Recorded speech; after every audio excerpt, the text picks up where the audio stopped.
In today's digital world, social media has become an inseparable part of our daily lives. More than 4 billion people are online every day, and in Malaysia, young people spend over 3 hours a day scrolling through their feeds, sharing moments, chasing likes, and curating perfect posts have become normal habits. But have we ever stopped to ask, who are we really showing to the world? Are we being ourselves online, or just performing a version that others expect to see?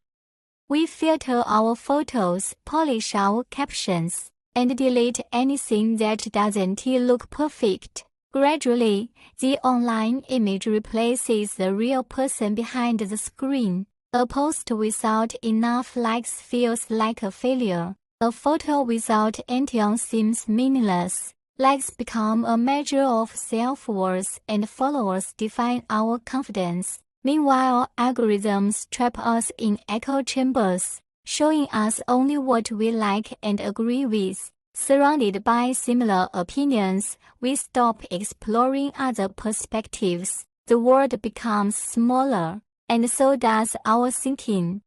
Philosophy helps us understand that this isn't just a question about technology. It is a question about who we are. From an epistemological point of view, algorithms shape what we know by limiting what we see. We think we're learning about the world, but in fact the world is choosing what we learn. From an existentialist perspective, Jean-Paul Sartre once said, "Here is other people." On social media, we are constantly seen and judged by others. Every post, every comment is a reflection of how we want to be perceived. When our virtual image replaces our true self, are we still being, or only being watched? From a value-based view, our sense of worth is often reduced to numbers, likes, shares, and followers, instead of inner growth or character.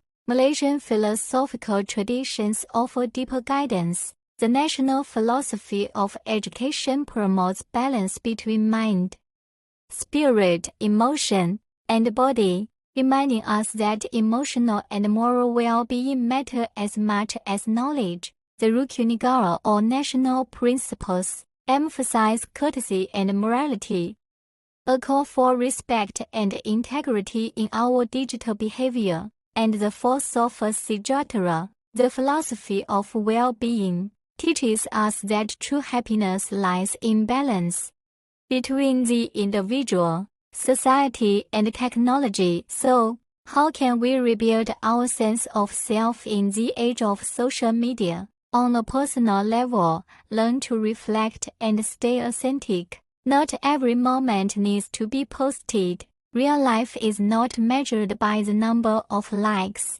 On a social level, promote kindness and digital ethics. Replace online hate with open-minded conversations. On a technological level, advocate for ethical algorithms, systems that encourage diversity and balance, not just popularity or profit. Philosophy asks questions that technology rarely answers. It asks not what we post, but why we post, not what others see, but how we see ourselves. From the epistemological view, our understanding of reality now filters through algorithms. What we know, what we believe, even what we think is true, is quietly shaped by digital suggestions. We no longer discover knowledge, it is delivered to us. From the existential view, French philosopher Jean-Paul Sartre once said, "Here is other people." On social media, this takes a new meaning. We exist through the eyes of strangers.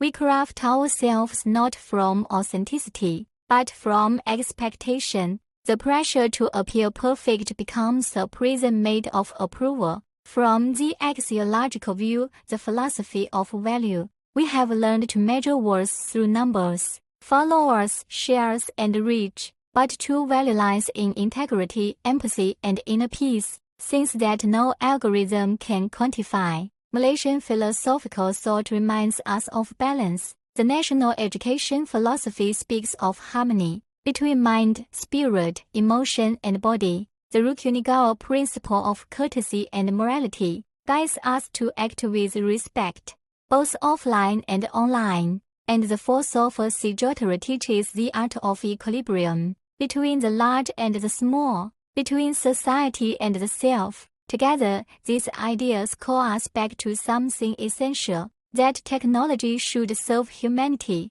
not define it. At the individual level, it begins with honesty. Be present, not perfect. Post because you mean it, not because you need it. Real confidence grows when we stop comparing and start creating. At the social level, we need empathy. Behind every profile is a person, with dreams, fears, and feelings just like ours. A kinder comment, a thoughtful message. These are small steps toward digital humanity. At the technological level, we must design with conscience. Smart algorithms should not trap us in echo chambers. They should open doors, not close them. Let technology reflect our diversity, not limit it.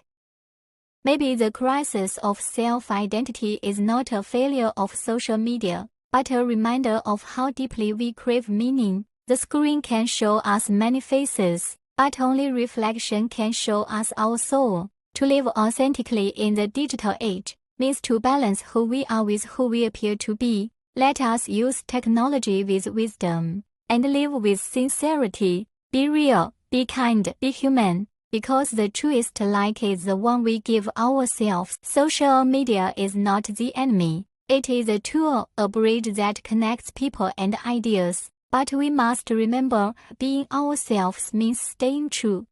While engaging sincerely with others, be mindful online and stay genuine offline. As the Rukunigawa reminds us, courtesy and morality are the foundation of harmony. Let us use technology for good, with empathy, with wisdom, and with heart. Stay real, stay rational, online and beyond.